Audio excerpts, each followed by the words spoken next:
उत्तर प्रदेश की राजनीति में चाचा भतीजे के बीच दरार की खबरें लगातार सामने आ रही हैं। लेकिन एक तरफ यहां पर प्रगतिशील समाजवादी पार्टी लोहिया के राष्ट्रीय अध्यक्ष शिवपाल सिंह यादव ने एक बार फिर से बहुत बड़ा तंज कसा है और ये इस बार अलग अंदाज में था। आप सभी को बता दें किस तरीके से शिवपाल यादव ने भगवान श्री कृष्ण और भगवान राम के भाई भरत का उदाहरण देते हुए अपने भतीजे अखिलेश यादव और भाई राम गोपाल यादव पर इशारों में हमला किया है। शिवपाल यादव अपने निर्वाचन क्षेत्र जसवंत नगर के चौबेपुर में आयोजित एक धार्मिक समारोह में बोल रहे थे, जहां उन्होंने खुद को भरत और श्री कृष्ण के चरित्र से जोड़कर पेश किया।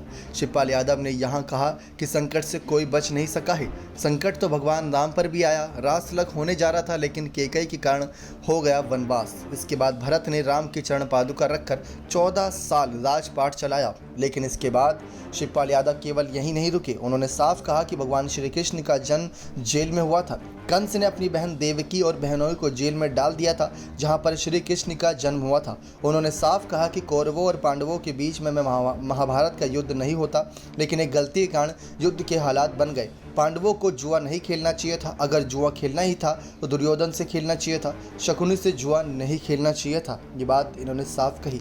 इस दौरान उन्होंने एक तरह से अपनी पीड़ा बयान करते हुए पांडव तो केवल 5 गांव मांग रहे थे। अगर पांडवों को 5 गांव मिल गए होते तो युद्ध नहीं होता और उसका परिणाम ये नहीं होता।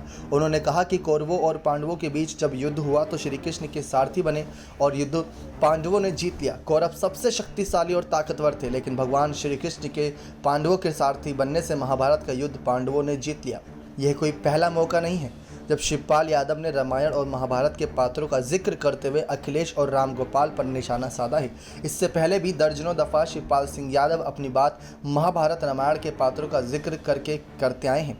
हाल के विधानसभा चुनावों में शिवपाल सिंह यादव अपने भतीजे सपा प्रमुख अखिलेश यादव को एक बार फिर से उत्तर प्रदेश का मुख्यमंत्री बनाने के लिए लामबंद हो चुके थे। इसी के चलते कभी 100 विधानसभा सीटों पर चुनाव लड़ने की बात करने वाले शिवपाल सिंह यादव केवल एक सीट जसवंत नगर पर ही चुनाव लड़े थे।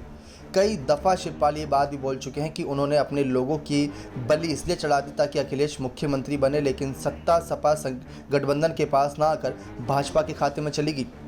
विधानसभा चुनाव के नतीजों के सामने आते ही शिवपाल ने अखिलेश की राजनीतिक सोच पर सवाल खड़े कर दिए, लेकिन शिवपाल लगातार यहां पर तंज कस रहे हैं। अब देखते हैं आने वाले वक्त में किस तरीके से चाचा भतीजे के बीच जो लगातार खबरें सामने आती हैं ये कब थमेंगी, और थमेंगी तो यहाँ क्या पार्टी से अलग होने के बाद थमेंगे शिवपाल के, या पार्टी के साथ रहते रहते बनेंगी। देखते हैं क्या तमाम खबरें निकल कर सामने आती है। बने रहें चैनल के साथ ऐसी और बड़ी खबरों के लिए।